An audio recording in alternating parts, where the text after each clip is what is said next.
En tout cas, je sais ce que j'ai fait, je sais d'où je viens et pour l'instant, je changerai rien, sur l'éducation que ma mère nous a apportée, qui fait l'homme que je suis devenu maintenant et le rugby aussi qui m'a transformé, qui a permis de devenir l'homme que je suis maintenant et d'avoir une famille, un toit, propriétaire, hein.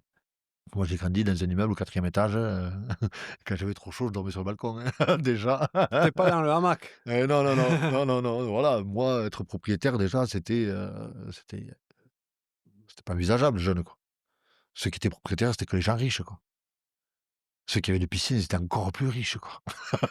Et pour moi, c'était inaccessible, quoi. Maintenant tu as les 2. Ouais, c'est ça, c'est ça et je me dis que voilà, le rugby m'a apporté, je dois beaucoup au rugby et voilà, ça m'a permis, de grandir et de pouvoir élever mes enfants et faire une famille dans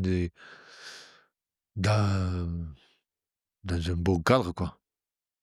Après, je veux pas leur apporter le luxe non plus parce que comme disait un basketteur, «Des pauvres, on en fait des riches, mais des riches, on en fait des pauvres». Et c'est d'arriver à trouver le juste milieu où on a du confort, mais moi, mes filles, elles sont pas assistées et il est hors de question que je les assiste. L'autonomie, c'est, l'autonomie, quand je peux les aider, je les aide, mais au bout d'un moment, non, non, non. Viens me chercher, non, il y a des bus, il y a des vélos, tu te démerdes. Au bout d'un moment, je suis pas là, tu vas pas claquer les doigts, j'arrive, claquer les doigts, j'arrive, ça se passe pas comme ça, quoi. Alors c'est une façon d'éduquer ou pas, hein, il y en a dès que tu vois mais tu vois, je le vois au rugby quand tu as les enfants gâtés, ça tu le vois. Mmh.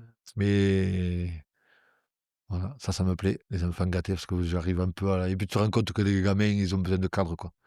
Et plus tu leur tiens tête et plus tu leur montres quand, hop et plus après, je me rappelle quand je suis arrivé, 2-3 gamins que j'avais recadrés parce qu'ils se croyaient tout permis, tu arrives de boire l'eau, il y a une file d'attente, tu viens de te mettre premier. Je fais: «Non, non, tu arrives dernier, tu pars dernier». Et voilà. Et après, c'est les premiers à te dire: «Pas c'est tu restes l'année prochaine, tu nous entraînes», parce qu'ils savent qu'il y a les barrières, il y a où tu peux aller et quand tu as tapé d'un côté, moi j'essaie de te remettre au milieu et voilà, quoi.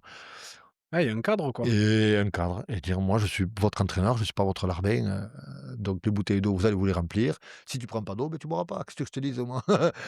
On prend les moulées ou les wc, tu prends ce que tu veux. C'est de la boue, tu prends tu qu'à venir en basket. Tu te rendras compte quand tu auras fait l'entraînement avec tes baskets pourries ou des moulées que tu auras glissées, la prochaine fois, tu prendras». Non, voilà, je vais pas tout le temps t'assister à te dire, et on se rend compte que même là, tu vois, l'année dernière avec Grouillé, la semaine dernière, il y a 15 jours avec Grouillé, réveil musculaire et les mecs, ils avaient pas prévu que des baskets, quoi, en claquettes. Et les mecs, ils ont 20-25 ans, et «Oh, tu vas faire un réveil musculaire, hein?»